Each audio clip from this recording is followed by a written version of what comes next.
The first is the format is always same. The first page of this test, we always put the ranking questions and the different types of ranking you can do. So this question 1A was basically saying that ranked by the chemical shift, basically, the downfield hydrogen.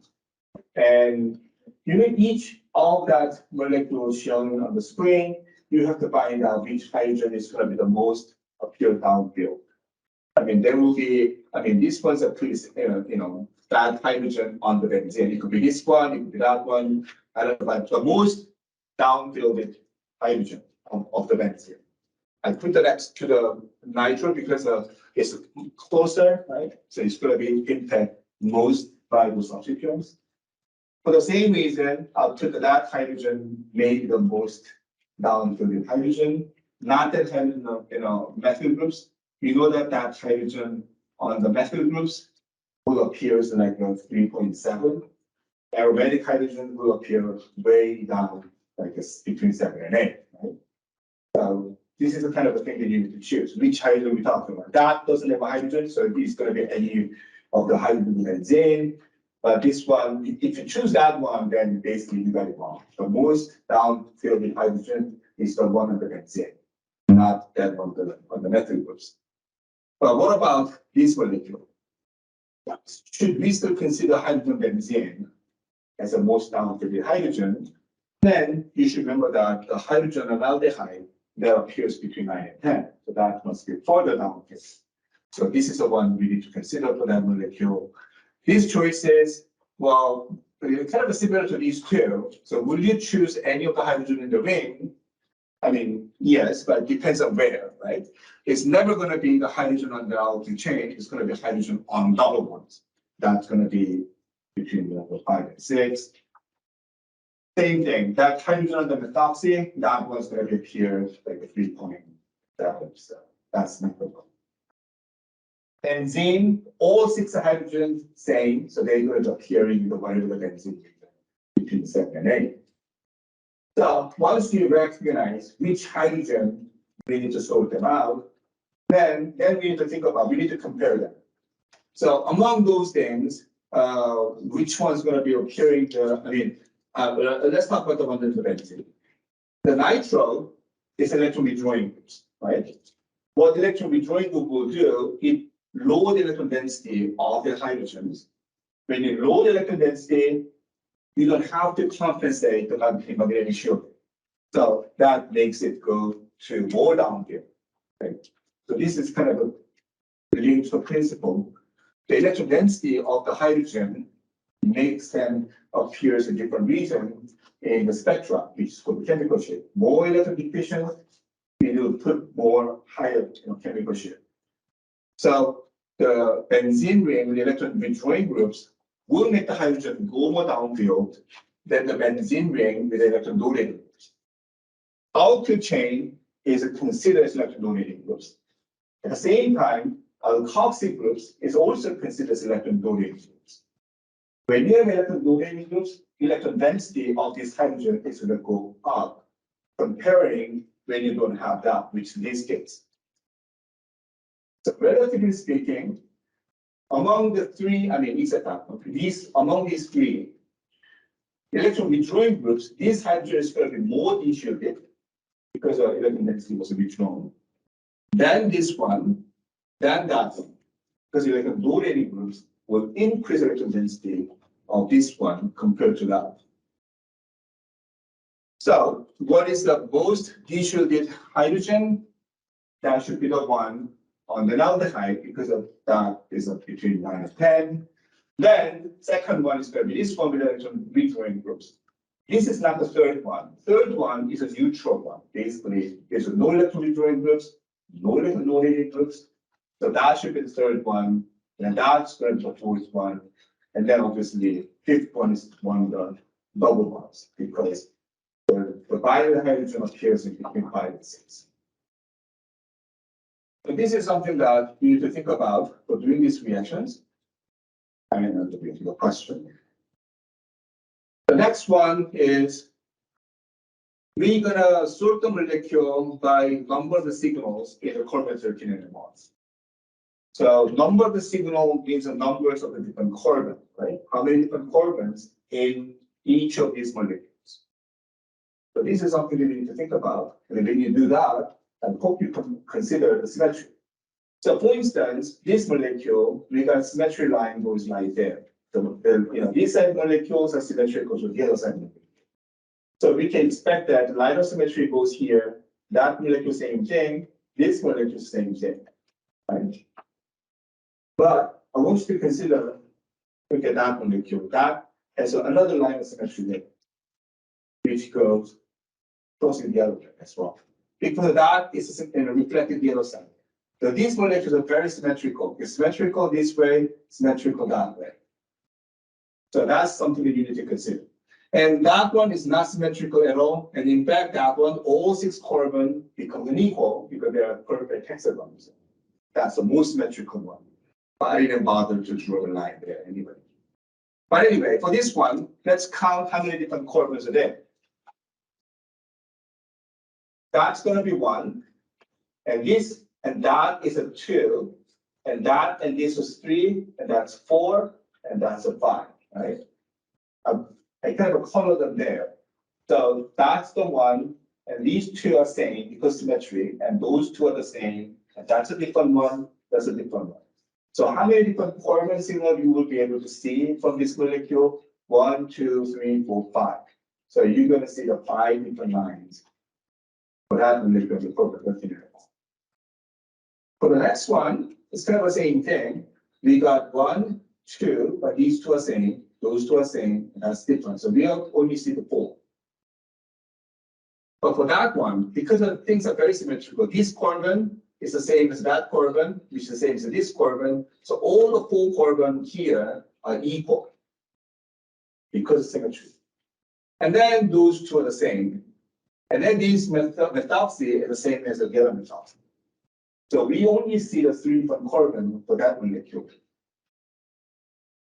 And this one is that every 6 carbons are different, and then of course these ones are different. So we talk about 7 different carbons because there's no symmetry there. And then one of the benzene, that is the one that basically the ultimate symmetry. All 6 are equal, just one single line. So once you figure out how many different carbons in each molecule, then you just have to sort them out. These numbers are 1, most numbers are 5. So that's going to be the 5, and it's going to be 1, 2, 3, 4, 5. Right? So those are something you need to consider. This question is kind of we're going to read a word carefully. What it is the energy of the multiple bond. It's not energy of anything, but energy of the multiple bond. So multiple bonds means double, triple bonds, right? That could be carbonyl as well, but not the single bonds. So for that molecule here, which double bond, single, triple bond, double bonds, and triple bond, and this double bond could be in this or that or any of that. So we are talking about those double or triple bonds, multiple bonds. If you remember that, bond order goes higher, the frequency goes higher, right? So triple bond typically requires a higher energy to make it vibrate. So frequency will go up. Among those 2, you might consider that this is a number that we need to think about. And then the triple bonds typically vibrate, carbon-carbon triple bonds. The signals in IR is about 2100 wave number, right? But you got to remember that these molecules are highly symmetrical. If you got a carbon-carbon triple bond, very symmetrical one, you would not be able to see this because it's invisible on IR. So you will not see this frequency at all. So what you need to think about these double bonds on benzene, and then that sort of comes out like a 1600. The next one, we got benzene, we got double bonds there, we got triple bonds. So should we not gonna see that triple bonds just like this one? And then now this is different because now the triple bond is not symmetrical. There's no symmetry there. So this triple bond will show up. That triple bond will show up 2100 because the molecule is not symmetrical. Some of you are wondering, no, there should be a higher frequency signal I'm going to see because a carbon hydrogen stretching signal is going to show up like a 3300. Should I use that number? So that's where the question says multiple bonds. Even though the carbon hydrogen stretching signal on triple bonds will show up 3300, you're not considering that because we're going to sort the stretching signal of the multiple bonds. So we need to only consider carbon-carbon triple bonds, which is a 2100. So that's why the question is kind of tricky here, but however, that's about 2100. But I want you to understand that why is triple bond we didn't consider, right? Because the symmetry in the molecule will make the triple bonds invisible. Now, I mean, there's a double bonds, but there's a carbonyl. So this is an ester of the carbonyl. So if it's an ester, typically like a 1730, right? But it is conjugated to the benzene. So I think it's kind of a go down from the 1730, maybe about 20 now. It could be 30 now. We're just kind of estimating anyway. So because it's a conjugated ester, I've just put it 1700. It could be 1710, you know, it could be plus minus some ranges. But now you know the difference between, you know, this situation and that situation, right? Conjugated and not conjugated. Conjugated one will always go a little bit lower, like 20 to 30 lower. Compared to that, this is an ester. The carbonyls are not conjugated, so that one definitely will show 1730, 40. And then this is a ketone. 1710, typically that's the ketone numbers, but conjugate to the benzene. So that's going to go down. So maybe it could be like a 1680 or 1690. You know. So all those things are something that you need to figure out. Then we're going to put the numbers. What is the highest energy number one? So this is going to be one because it's 2100. And then number two is going to be this one, and 3, 4, and 5.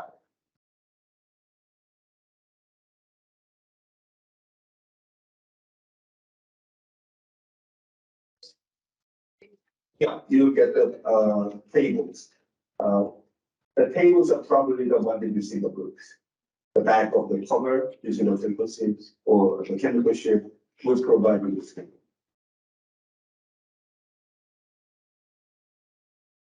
All right, so that is a ranking question. Now that this question is basically asking to match which molecule of these choices would give you that spectrum, right? IO spectrum. So you need to figure out, you need to kind of figure out what is showing up here. Here, you know, what is a characteristic one? I would say this signal down there, that's kind of a little bit higher than usual carbonyl. So I would think that this is kind of a carbonyl of an ester. So that the carbonyl stretching signal a little bit higher than usual is kind of pointing out this is an ester. Then what ester do you see in the choices? That one and this one. There's only two there. I mean, the regular ketone is going to go down, so numbers not as high as this one. And then if it's an aldehyde, you need to see something over here. So you will be able to differentiate, even though some other molecule have the carbonyl, but position of the carbonyl signal along with the presence of other signal, you'll be able to tell whether that's an aldehyde, ester, or the ketones, you know, something like that. So I know this is an ester, but we've got two different types of ester there. Which one of those two will be the this? So what other information do you need to say that? So what I'm trying to say is, this one is conjugated, that one is not. I'm pretty sure that you have seen this multiple times. But what I'm thinking like to show that, this is a 3000 line.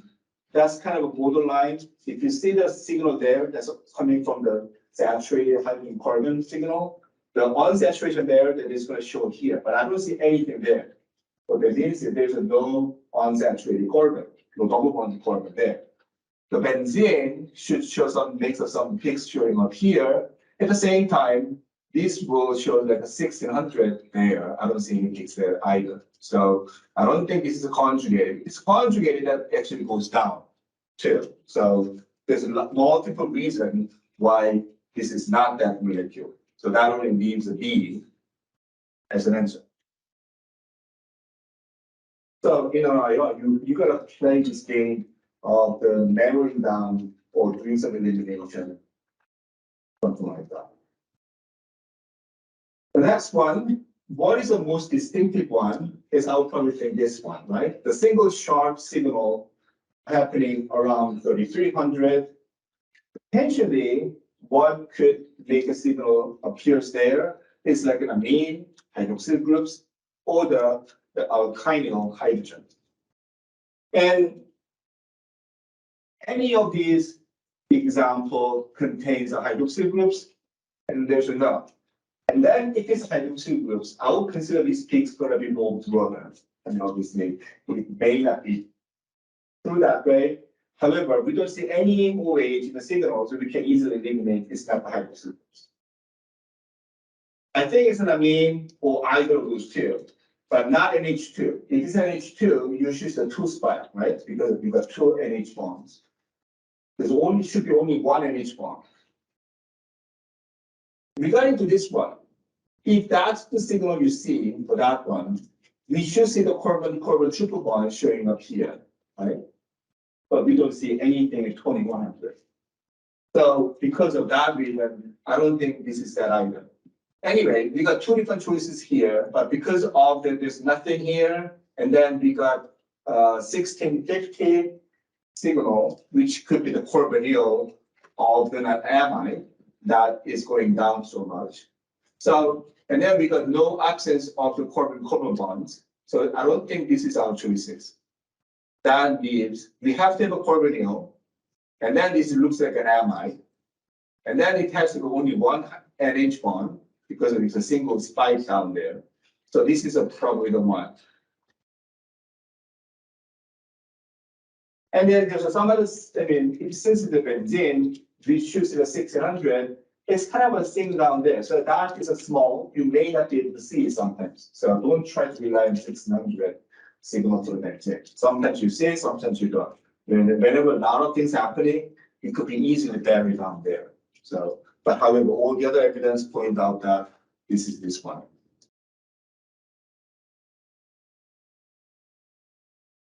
All right, the next one. What is the most distinctive signals you can use to solve it out? I think this carbonyl is a regular 7 to 10 regions, and then there's a 2800, 2700 signal. 2700 signal is basically pointing out that we have an aldehyde, right? And then this carbonyl is there, so it's aldehyde. And which one is an aldehyde? We got this aldehyde, that aldehyde. So we got 2 different types of aldehyde there. Then how we gonna find out which one is actually giving this one out? Then we have to look for the difference between these two. They're all similar except there's a benzene there and there's all aliphatic. So what benzene makes it makes a double bond carbon stretching, so 3000 lines are there. So these signals, that is an unsaturated double bonded carbon hydrogen stretching of benzene. At the same time, 1600, that signal right there, that's the signal coming from the benzene. So this must be coming from this one, not the other one. Because the other one shouldn't have this signal there, and that signal also should be absent as well.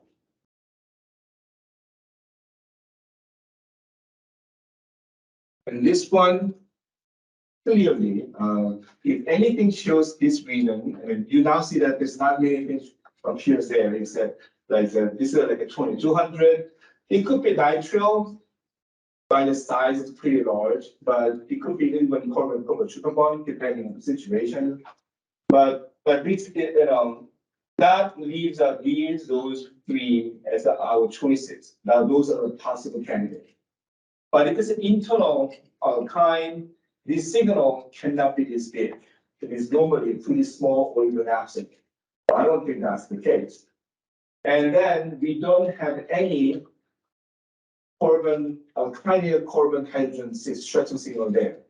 So that means that this is not the case because you have used that signal, carbon hydrogen signal, that should show up if that's the case.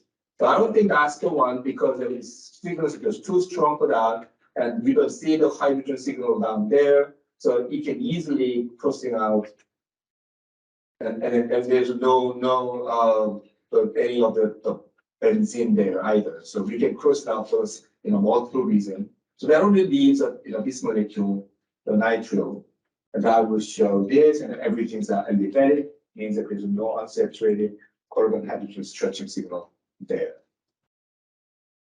So this is something that you need to go through to narrow down your answer. That's the question number 2. And then the question number 3 is basically, we got 3 mass spectra of the 3 for alcohol, but all of them are molecular formula C4H10O1. So that's something that we need to figure out. There are 1 butanol, 2 butanol, or basically tertiary butanol. Which one of these are which one of that? So we need to match. So how are we going to figure it out?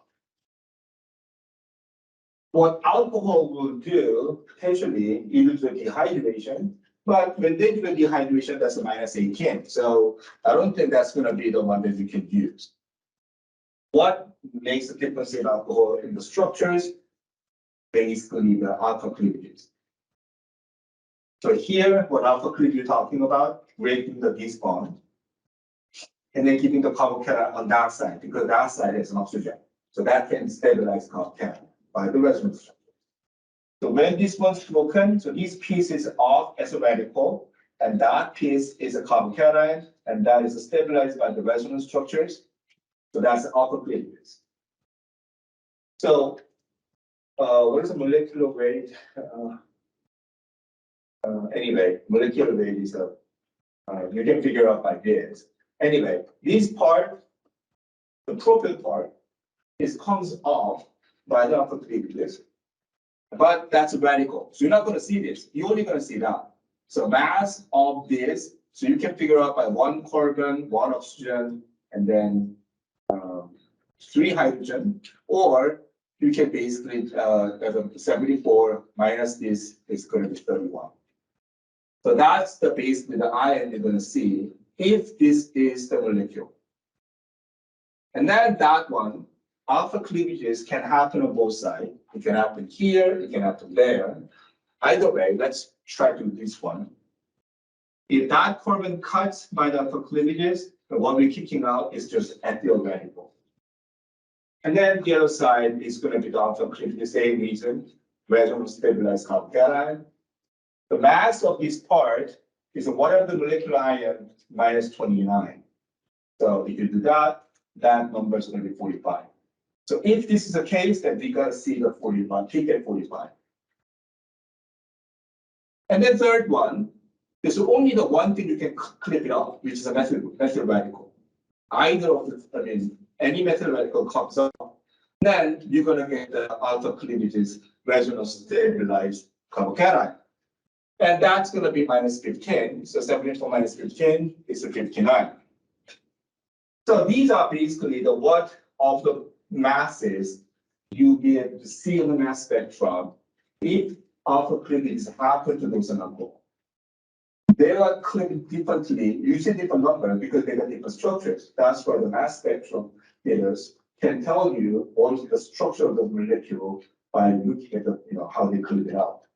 So let's try to find out this one here. We do see the 59 signal strong right there.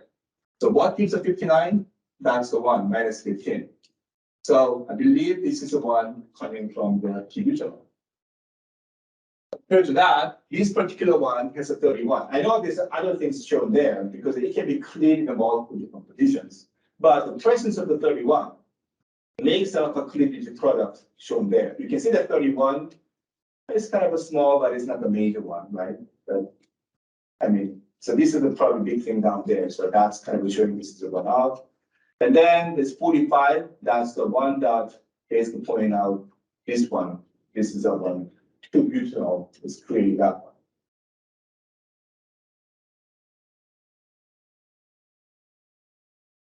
So by using the structures, you can figure out what would be the fragment it will create. And then you match them in the spectrum, and then that way you can sort of like match which one will be what. So that is what this question is asking. On the next page, I'm sorry to move on, but this one, they were asking what is the structure of the 59, 56, and 45. But we have shown the 59 already, right? If you remember that 59 is this one. So we already know that is the structure of the fragment is a 59. We already talked about the structure that gives a 45. So we already talked about those two. But what about 56? 56 is not what we covered. To figure out what is, I mean, that's a 59, the alpha cleavage one. The 56, we got to figure out what is the difference between the molecular ion, which is 74, minus 56, is an 18. So the 18 comes off is clearly showing that that's basically water comes off. So water, you need to take the waters out. These hydroxyl groups, not the hydrogen of its own carbon, dehydration still is a chemical reaction to make the dehydration. So we're talking about hydroxyl groups on this carbon and a hydrogen in adjacent carbon. Those will go out as a water. So you are creating a double bonds between those two. And more precisely, this is actually the radical cation. If you remember that, this is created by electron impact. You hit the molecule with a high-speed electron that knock out the one electron out of the molecule. So it's got to be cation at the same time radical. So more precisely, what is the structure of the 56 is a radical cation of that alkene, the dehydration products from the alcohol. Right? And the ones of 45, we talked about that as a products of alpha cleavages. So you already discussed that, so you know what it is. So those things are what you need to do.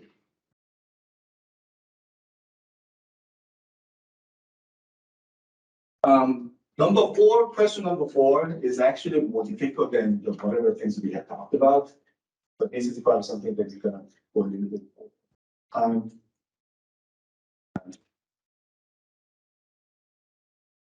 So we got molecular formula C4H8O2. The first things we could potentially do, finding out the degree of unsaturations, which is the number of carbon minus half of the hydrogen minus half of the halogen plus half of the nitrogen and plus 1. That's the formula. I hope you remember that. That is basically giving 1. So we got 1 degree of saturation. I don't know what it is. It could be double bonds, it could be carbonyl, or it could be cyclic structure. One thing we know, we have a kind of broad signal down there. It's 3300. This broad, this big, only means that that's an alcohol, right? So we have OH groups there. So we got 2 oxygens. At least one of them has to be a hydroxyl groups. I don't know what other oxygen could be, but at least one should be the hydroxyl groups. Or both, I don't know. But we don't see any carbonyl. So no carbonyl will show. So no carbonyl, just an alcohol. So that's the only thing we can get out from this IR. Now we're going to move on to this carbon-13 NMR. The carbon-13 NMR, we see just 2 lines, 2 peaks. So that is something that you should pay attention carefully. Typically, the carbon-13 NMR, the number of the different carbons, each one of them shows up because they're hardly overlapping. The number of the peaks in the carbon-13 NMRs is talking about number of different carbons. We have a 4 carbon, And then we got only 2 lines. That means we have a symmetry in the molecule. Otherwise, we should have 4 lines. Or more than 2, right? Or I mean, yeah, the more than 4 lines. And the position where it show up, this is between like aliphatic, I mean the olefinic regions and aromatic regions. You know, 110 to the 140, that's the basically double bonded carbon will show up, double bonded carbon or the benzene carbon will show up there. And then these signals at 60 typically means that a carbon maybe have a bonding to an oxygen, strong electronegativity, right? So from that, these might be carbon double bonds, I don't know. And then that will be the carbon of the oxygens, but I'm eliminating possibility of the benzene. Why am I eliminating carbon possibility of benzene?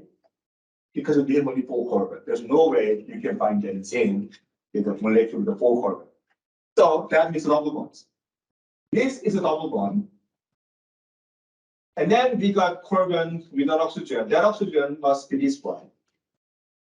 So symmetry is something that you're going to apply carefully to come up with the structures. I can only show the half of the structure, but the other half will be reflecting the whatever I show, right? That's kind of a big, you know, because we got 2-4 symmetry, that's why the full peak becomes a 4 carbon becomes 2 peaks. So symmetry is something we need to consider. So basically, I'm just saying that there's a double bond here. I don't know what's on the other side. The double bond is carbon. That carbon have a single, the single carbon and have an oxygen, which is going to be alcohol. Based on what I see, we got alcohol here because of alcohol there, and this carbon and this connected to this carbon there. So that's what I say. But the S side is it has to reflect on that one exactly. Otherwise, it wouldn't be symmetrical.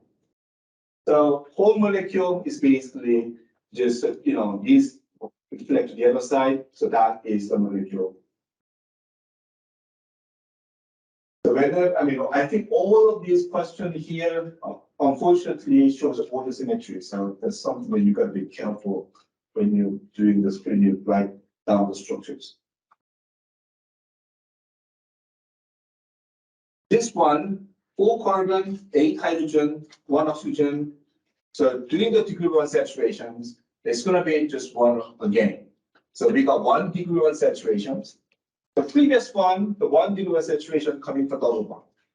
This one, we have a carbonyl signal, right? We have a carbonyl signal.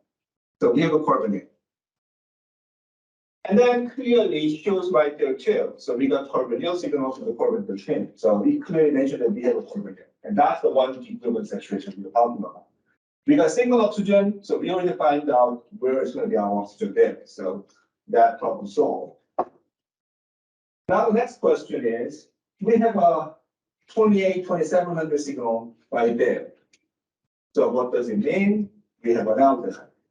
So not only just the carbonyl, this is actually the aldehyde carbonyl. So that part to be figured out. Then we need to figure out the remaining part.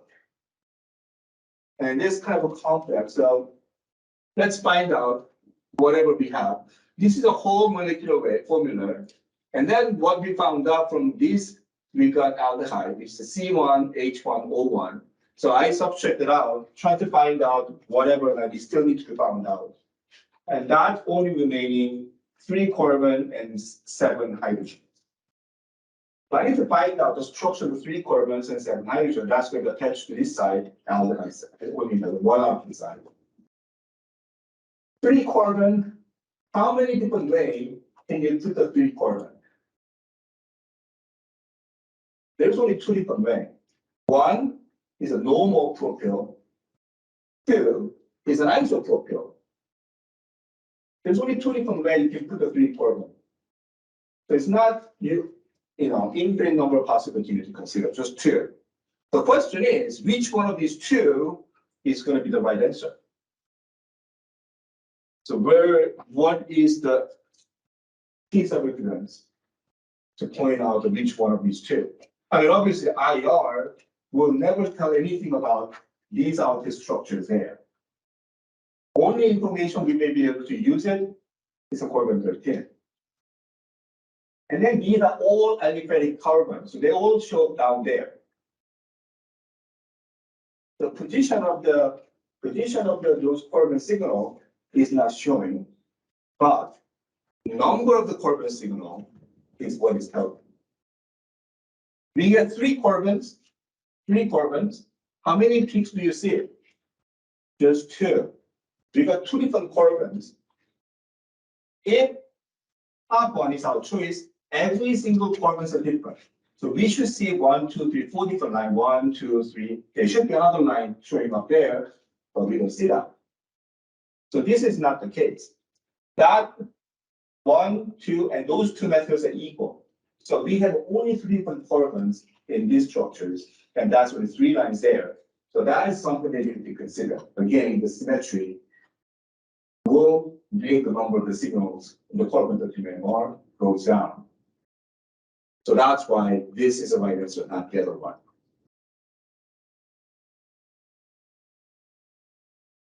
So this one's a bit hard, and I guess it's reasonable compared to the next one.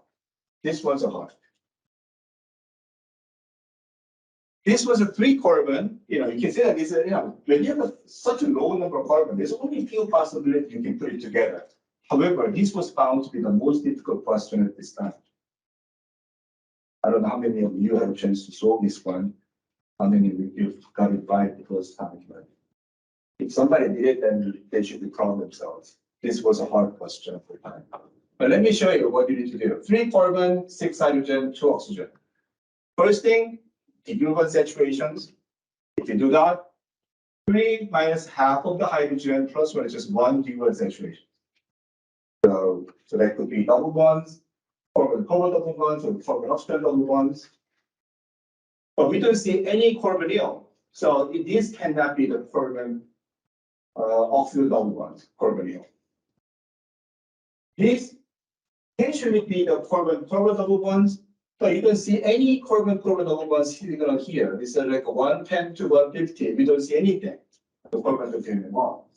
So this 1 degree saturation is not coming from the carbon-carbon double bonds. It's not coming from the carbon-oxygen double bonds. So only left out, cyclic molecule is maybe a cyclic molecule. Same thing here. We got 3 carbons, but we got 2 signals on the carbon-13 NMR. I mean, 3 signals, it's just one mass, but however, what that points out is we have a symmetry in the molecule. And now let's take a look at where all these things show up. We already talked about these oxygens are not part of the OH group because we don't see the signal there, no carbonyl. And then it's not the carbon-carbon double bonds because we see nothing there. So what these 2 signals in the carbon-13 shows, that one on the 60, that could be the one, the carbon bonded to the 1 oxygen. That appears like it's between 60, 70, 80. It could move up to maybe 90, depending on the case. But you see more like a 60 and a 70 for that carbon. But what about this one? That one is over like close to 100. What that could mean, that carbon have a multiple oxygen, 2 oxygen in my opinion. Otherwise, it wouldn't be pulled that far out.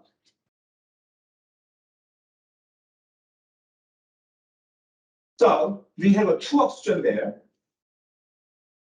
And then both oxygens are probably around this carbon. And then these ones are coming from the 1 oxygens. So what I can put, first of all, I can put down those 2 oxygen, 1 carbon. And then this carbon has only 1 oxygen bond in it. So I put it down there. But that's on the other side. I need to cycle it up because we only have 3 carbons. So 1, 2, 3 carbon, 2 oxygens, and 6 hydrogen. And then there's a symmetry line that goes right there. So these carbon and those 2 are equal. So that's why we got 2 signals. It's a very simple molecule, very symmetrical. And that's why this question was kind of difficult to figure out.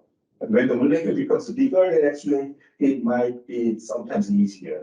When you have such a simple molecule, but the asymmetry goes there, and then it can mess you up.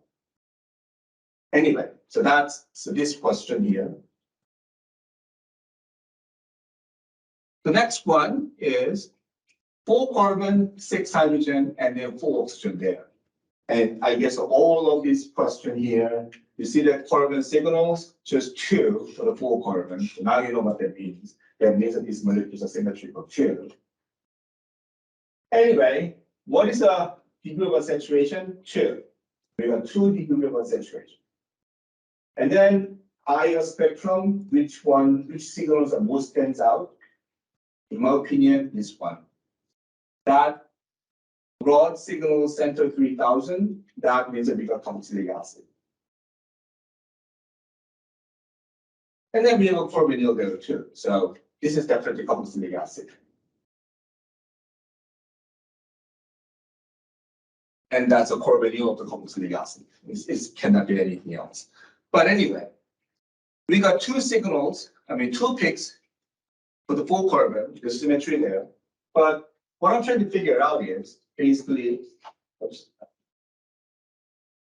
before we move on, we already know there's a CO2H is there. So whatever the remaining parts, trying to figure out, I subtract from that one for this formula. So 3 carbon, 5 hydrogen, 2 oxygen still remain to be found out.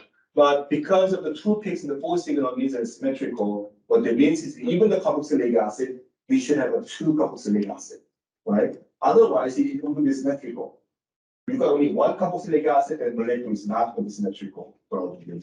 There may be a way to make it symmetrical with the 1 carboxylic acid, but probably not, because we have 4 oxygens. So, in my opinion, I'm taking another carboxylic acid out because there are 2 of them there. So once you take the 2 carboxylic acid out of that, only parts left out is basically ethylene part, C2H4. So what can you come up with C2H4? CH2, That's the only thing you can come up with. So CH2 means that there's open end here, there's open end there. So each side, you basically connect with the carboxylic acid, and that's going to be the whole molecule. And then symmetry right there in the middle. So you're going to find a piece of information from the spectra, and then trying to use a formula to navigate down there, trying to eliminate any possibility or confirm the possibility, using the signal there, using the carbon signal very carefully, trying to find out what pieces could give or what peaks there, that chemical shift is revealing some microenvironments and symmetries. So all the things are put together, then you have to come up with the right structures. So that is all the things we have to do.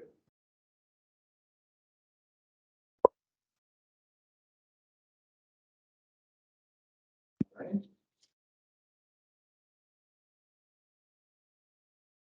Oh, we got the reaction question. Yeah, there will be questions for the reactions that are too. It's not just a spectroscopic question there. So this one here, we got HBr, we have an alcohol. This is actually the question you could have solved even though Chem 1, because there's a dehydration question. And then we got bromide as a neutral power. Right? This is something that is reminding you what you should remember. What could happen first, protonation of an alcohol, that makes a oxonium ion, water pops out, then we got the carbocation right there, right? Then that carbocation is captured by the bromide. Then you get a SN1 product. That would be the answer. You're probably going to put it down, in my opinion, very easily. But whenever questions are that simple, sometimes you got to worry about there might be some other things could happen, especially when it's a carbocation related. Why the carbocation is giving the problem? Because of stability of the carbocation is the utmost important thing for the molecule. So if there's chance for the rearrangement, it will do so. That's a secondary carbocation. By moving this one of the methyl groups over there, you get a tertiary carbocation. So I think the rearrangement is definitely possible. When it rearranges, you get the tertiary carbocation, and that's the one that captures the bromide. Then you get different products. So if you answer that one, you get partial credit. It's not like you got everything wrong, right? You got partial credit, but this is the better answer. So carbocation, you need to think about oscillator rearrangement all the time. All right, the next one. You got alcohol here, and then wedge. So there's a stereochemically the chiral alcohol. Tosyl chloride will be prepared. Right? And tosyl chloride and an alcohol will make a basic tosyl plate. And then this is our nucleophile. The acetylene, acetylenide, that carbon negatively charged, you're going to make an attack, kick this one out. That's an SN2 reactions. So what we should expect for an SN2 reactions, inversion of the stereochemistry, right? So you have to show that. If you write it out with a no stereochemistry, you get some deductions immediately.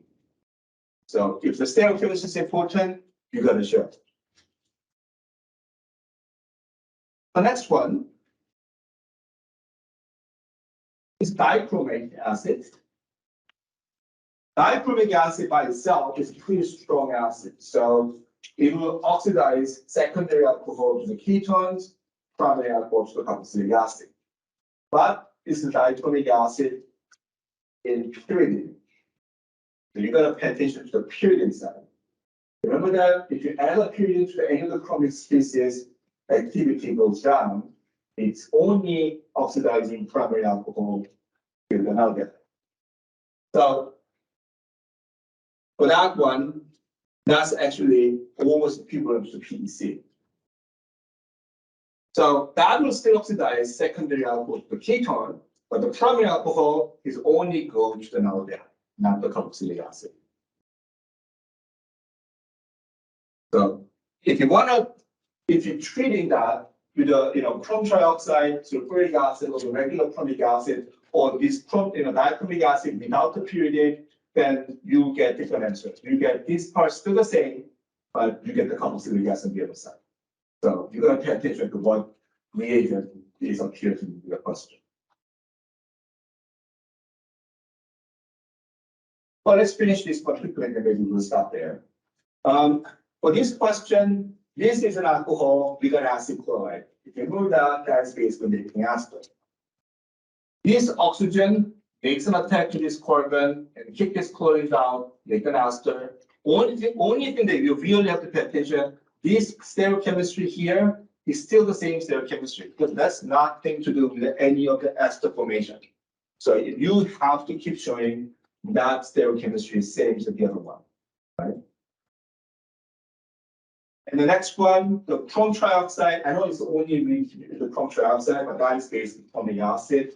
And that makes this benzyl alcohol using the benzoic acid. So we oxidize primary alcohol to the carboxylic acid for the first step. Second step, acid treating with an alcohol with a proton. That is actually the Fischer acidification. So what happened was this carboxylic acid get protonated. That makes the carbonyl more susceptible for the nucleophilic attack. Alcohol makes that attack, so this added the proton will shift from the one carbon to the other carbon here to there, right? That makes the water go off by making the carbonyl. So you got the carbonyl protonated, the proton goes away, so you get the ester. So that's a Fischer acidification. I showed all the steps. You don't have to show the step. It's basically just acidification, so you get that as an answer. And this one, PBr3 with an alcohol, I'm pretty sure this is an easy question. That's the hydroxyl group replaced by the bromine, but you have to make sure the stereochemistry is inverted because it's PBr3, right? It's not this, it's not that. So I hope that you don't do this. The last question is the basic one we talked about today in the whole beginning class. You got two alcohol in the next carbon, so that's bisphenols. We got periodate, What it does, it's going to cleave there, and each carbon is going to be ended with the aldehyde. So that's basically this one. I just want to point out this in this question, if you're using the PCl3, you got chlorine version, not the bromine version, but the natrium chloride, you get the chlorine, but in retention of the steady chemistry. So I'm pretty sure that you've seen enough variation. So this is not going to be too hard. Question number 6 is going to be finding out the structure that would give this spectrum, right? And then the molecular formula was given C6H12O2. The first thing you probably want to do is doing the nuclear saturations. That is number of the carbon minus half of the hydrogen minus half of the halogen plus half of the nitrogen and plus 1 is a formula. So you do that, then you're going to find out we have a 1 degree of 1 saturation for the molecular formula. So that 1 degree 1 saturation could be the number ones, or it could be a cyclic approaches. I don't know what it is. What we know is there's an NMR spectrum is given to us. So from that, we have to put the pieces together. So there's many peaks over there, but I can probably see that one stand out by far from the main one. So that is something that grab my attention easily. And that is a 2 hydrogen. That number 2 is the number of the hydrogen there. Well, it has to be the area ratio of those peaks, but that could be given, that could be related to proportional to the number of hydrogens. So I would say there's 2 hydrogen there. So 2 hydrogen, but it's a quartet, right? And so what the 2 hydrogen quartet means is it must be CH2 having a CH3 on the next carbon. So that typically shows up, CH2, CH3 ethyl peaks. I know there's one triplet, another triplet with 3 hydrogens each. I don't know which one's of which. I mean, it could be this one that makes this one, or it could be that one to make that one. But at least we know this CH2 being a quartet means CH3 must be on the next carbon. That's why we can figure it out. And another thing that you can probably point out is the chemical shift of this peak is about a little bit over 4, right? So that's pretty much very distributed. So what could make that go far down like that might be the oxygen bond switch, right? So I don't know, but I can probably piece together one of these, the triplet of the 3 hydrogens, and then these 2 are probably ethoxy groups. Then we can move on to the next one. There is a CH2, right? And then that one is times a triplet. So CH2 being a triplet means there's a CH2 there, but in the next carbon must have a 2 hydrogen, right? Otherwise, it wouldn't be a triplet. So CH2, CH2, and then being next to like a 2.2 region, that is kind of a rare issue that I'm supposed to carbonyl. So I guess if they have a carbonyl, they will probably down that far. And then that could be our 1 degree 1 saturation, the carbonyl. So that is a kind of information I should get out of it. Is that all of it? Well, we got 6 carbon, 1, 2, 3, 4, 5 carbons we found. There was 1 more carbon left somewhere. So if we just subtract whatever we found out, I mean, that's a molecular formula, and then I found that ethoxy groups there, I just subtract it out. We have to find out C4H701. I subtract that parts out, and that basically chooses a CH3. Basically, it's 1 more molecular group that we found. The word that has to go, that's only open position, so that has to go there. And then that kind of makes, this CH2 will make that triplet there. And then the CH3, one of these, I don't know which one's which, is going to make a triplet, but the one in the middle is going to be split by this, split by that. So that's going to be like a sextet. So that explains why the two hydrogen become so many multiple gigs. So once you put things together, you have to make sure that whatever the structure that you pull up together are really giving out this spectrum. That's kind of a double checking. That's something that I really want you to do. So this one, you just have to put the pieces together. That would make a dot as an answer. So I guess this is probably not very difficult one. Moving on to the next question. We don't even know what's the molecular formula, so there's no way we can calculate the molecular formula. Only thing that we know is there's one hydrogen is multiple gigs. I don't know how many gigs it comes to, but it looks like it's a many. It could be at least a 5, but it could be 7, 5, I don't know. But there's a many. And then there's a 6 hydrogen being a doublet. And obviously there's another hydrogen, there's 3 hydrogen, those two are so close proximity, that's why they kind of overlap each other. But we can find out there's a doublet with the 6 hydrogens, and then the triplet with the 3 hydrogens. So there are 2 signals there. There are 6 hydrogen, there's no way you can find out CH6. There's no such thing there. So 6 hydrogen being a doublet means that that's 2 carbon methyl groups must be in the equivalent situations. Typically, those are maybe isopropyl groups. That one hydrogen that far could point out that this one hydrogen of this carbon will split the six hydrogens of 2 methyl groups into doublet. So once you figure that out, that could be paired up as isopropyl groups, then it would be much easier to put things together. One of the things that you might want to point out that is this is a very much de-shielded. Again, it's close to 5 down there. It's pretty far. So I'm thinking that oxygens might be next to it. They may not be alone enough, but at least there's oxygen to be there. But what about those two? There's basically another thing to see the quartet and triplet, right? Quartet for the 2 hydrogen, triplet for the 3 hydrogens. If you pay attention to the previous question, that is a very typical for the methyl groups, right? CH2, CH3, that becomes a quartet by the 3 hydrogens. The 3 hydrogen become a triplet by the 2 hydrogens. Those two are ethyl groups paired up.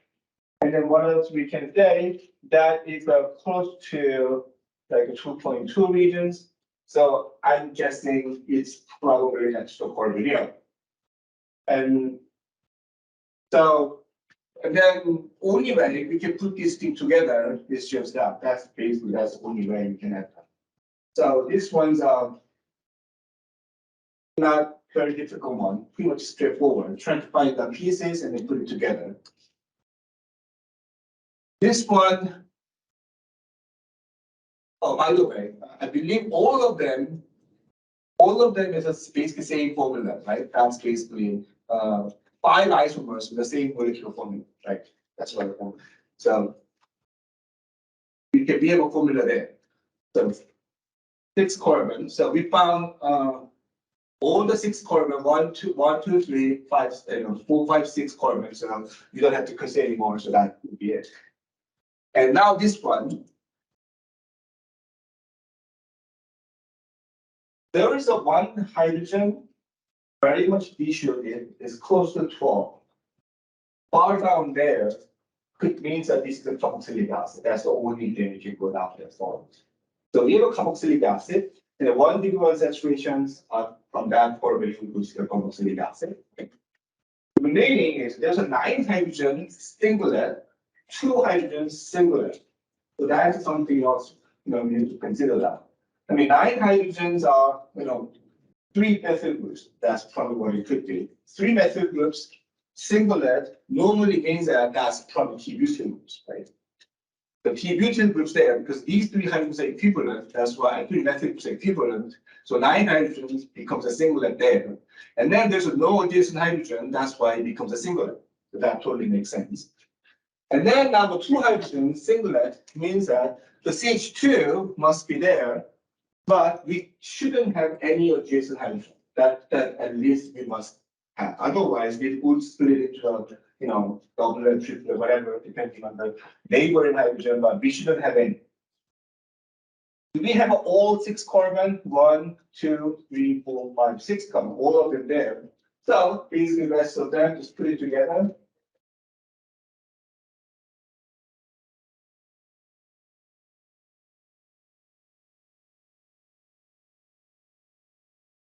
So all put it together. So that would be the structures. So once you put it down there like that, we have to make sure that these H2 don't have any no hydrogen, that carbon, no hydrogen there. So that H2 must be singular.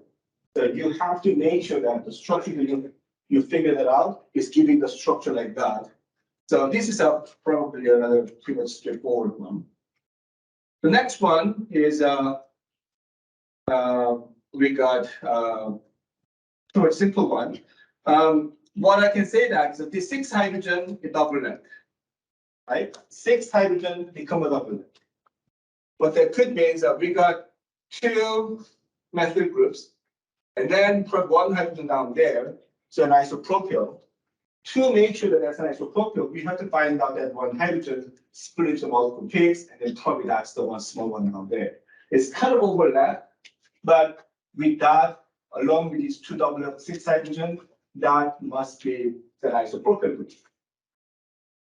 And then we got these 2 hydrogen become a double length. We got 2 hydrogen become a double length. So these 2 hydrogen must have a 1 hydrogen next to it. That's the only thing it points out. And then these things are pretty much like a 3.8. So that means that we have must have oxygen there. So oxygens are pulling this hydrogen, be shielded, and then must have a 1 hydrogen next to it. So it could be a doubler like this. Right? And then we got 3 hydrogens singular. So 3 hydrogen could be the CH3. It's a CH3 of 3 hydrogen. But if you look at the chemical shift, that's about 2.1. So that is probably next to the carbonyl. So we have all of the carbon probably figured out is 1, 2, 3, and 4, and any of that could be 5 and 6. These CH3 and that CH3, they must be the same thing. I just put in different fragments, but if you're kind of overlapping these pieces over there, that means that that's a CH3, this is a CH3, and then these basically connected to there, that could be the answer of this question, right?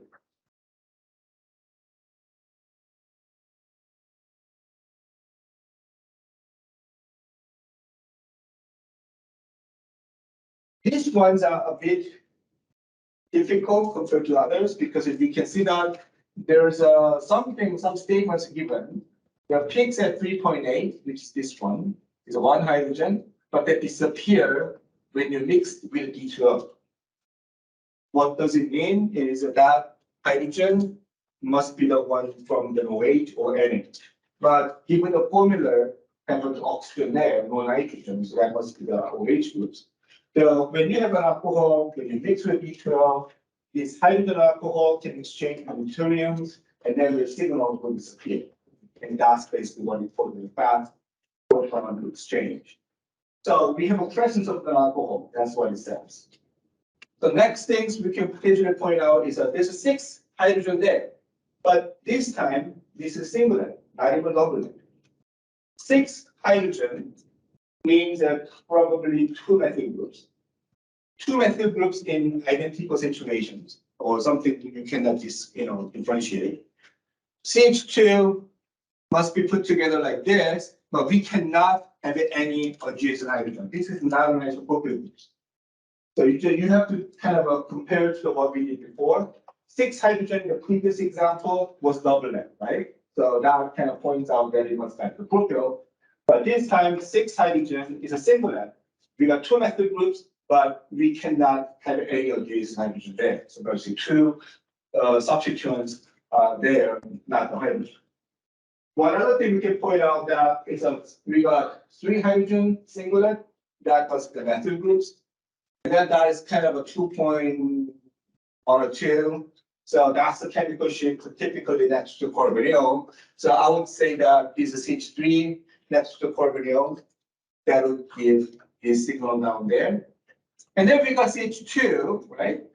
we have a CH2, but the CH2 is kind of a little bit more further down tissue for that one, but not too far. So this is not next to an oxygen. This, if that's next to an oxygen, that's where we go down more like a 3.5, 6 range, right?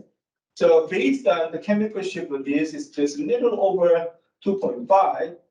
We know this is a CH2, maybe next to carbonyl, just like this one, but we may have another electron withdrawing groups. Two things are pulling it out.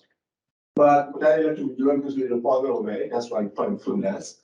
Black and orange. That's kind of the things what we can guess. So what we could potentially figure out is we got pieces together. We have an OH there. So at least we know there's an OH there. So if you just took things out, these two carbonyl and that carbonyl, so like you can have two carbonyls. So we must overlap this carbonyl to that.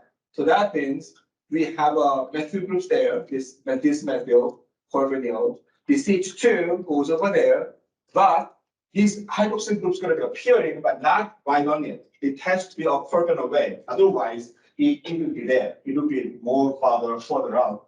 So that CH2 must be between. So this, one of the OH goes there, and this open end goes here. And then basically that goes here. So that is kind of the things that you can put it together.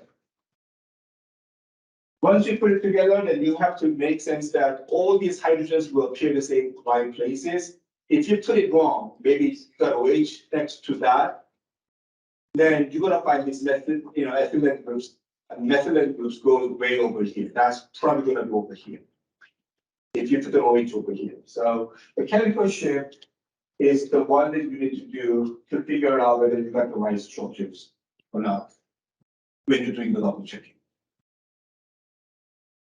So question number 6, there's many of them, but it's kind of that's kind of the things we did.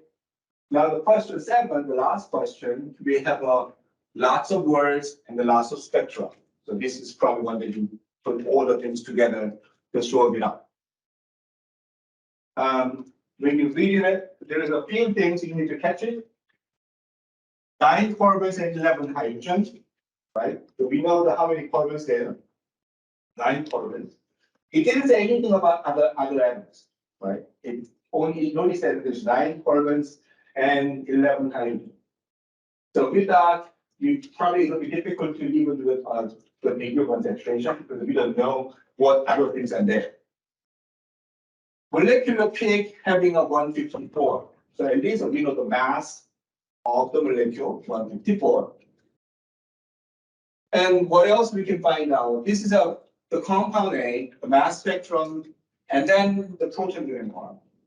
If you look at the molecular ion peak, which is this one, you see the M+2 peaks about 1/3 of the height of the molecular ion peaks.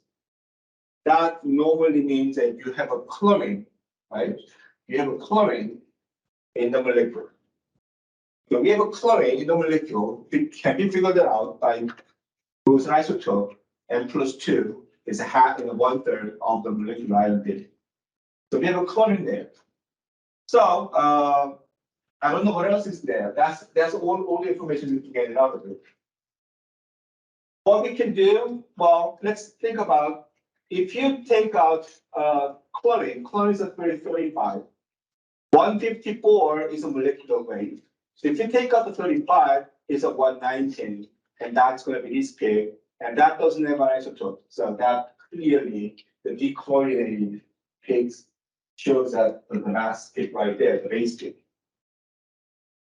So that's kind of the only thing we can get out of this mass spectrum. There's nothing else actually.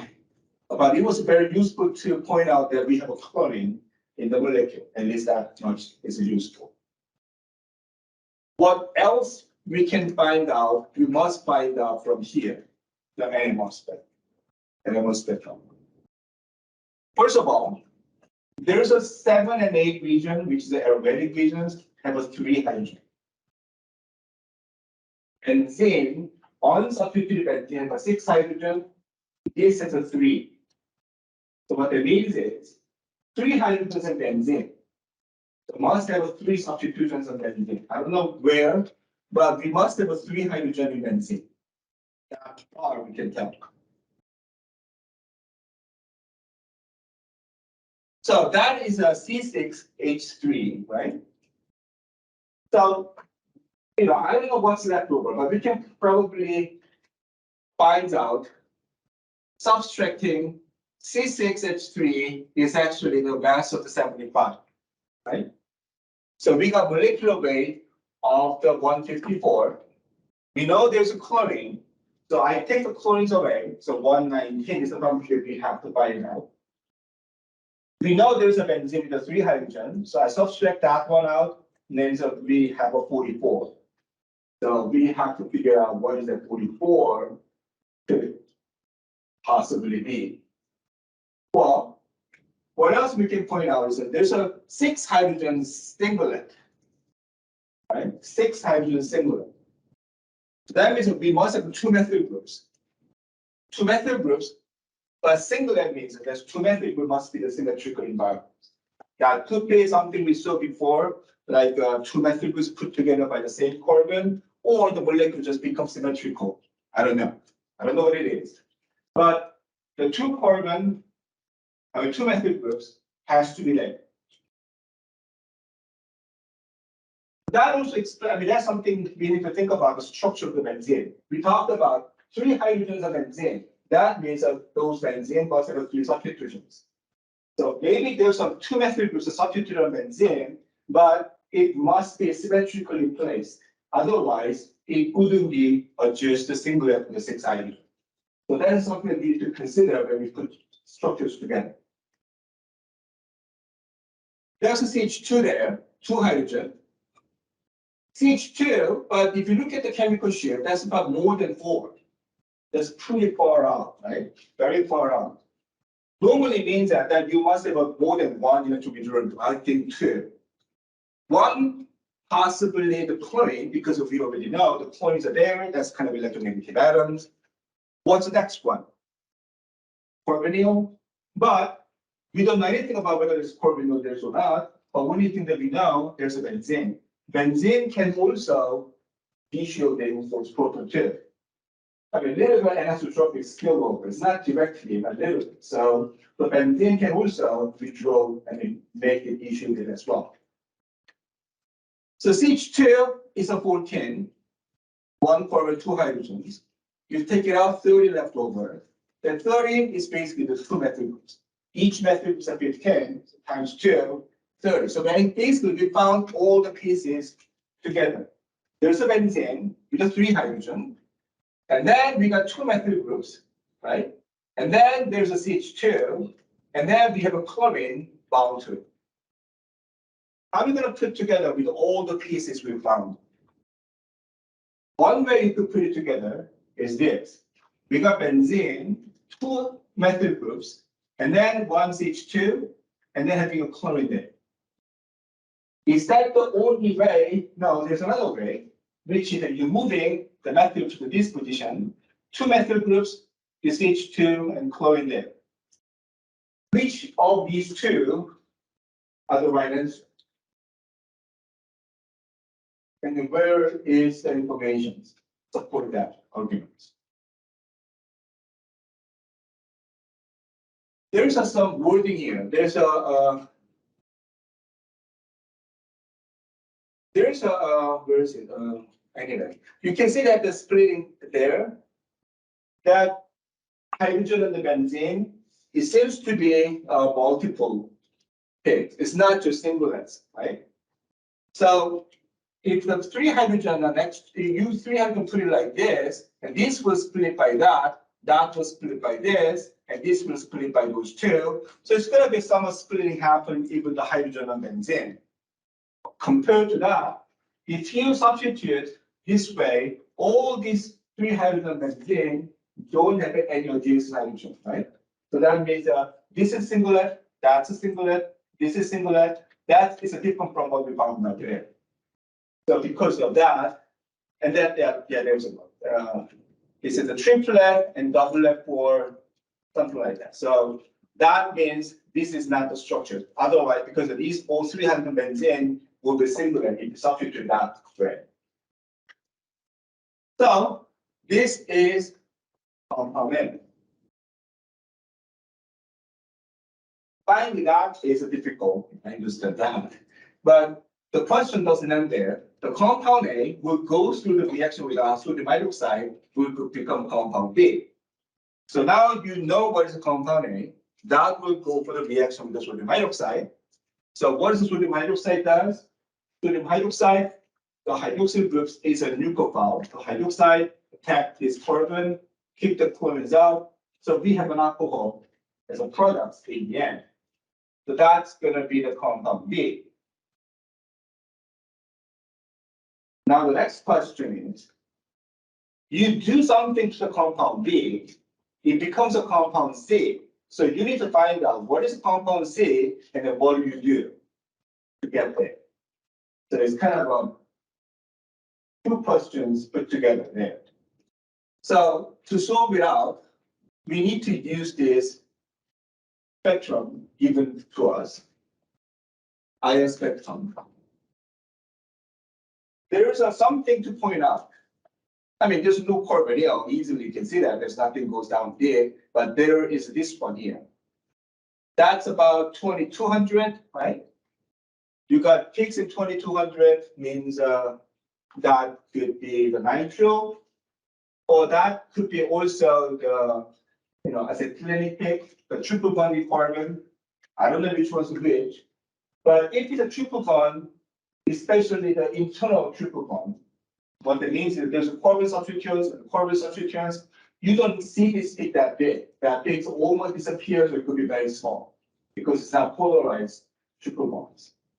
So most likely, this is the hydrogen deposition make this peak big enough to show like that. But if you have this, CH must show here. But we don't have that, right? We don't have anything like that. So that kind of eliminates these possibilities. The only thing left over is basically the nitro. So this kind of point out that we got nitro. But there's some other information we can also use. There is I should go back to the question again. Compound C, the parent ion peak was 145, right?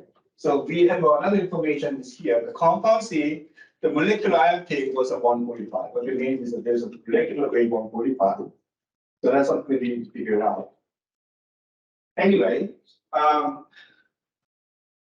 that piece, we know we got the chlorine here for the compound A, hydroxyl groups for the compound B.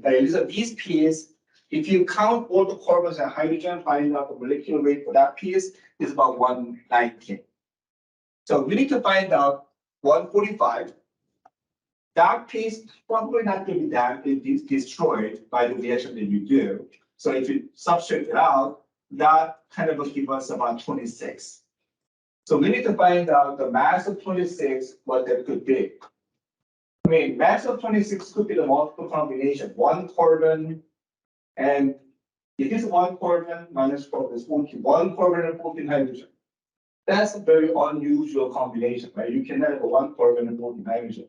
So think about several combinations of that, but that's only point out, the only reasonable one you can easily point out that that's a nitrogen.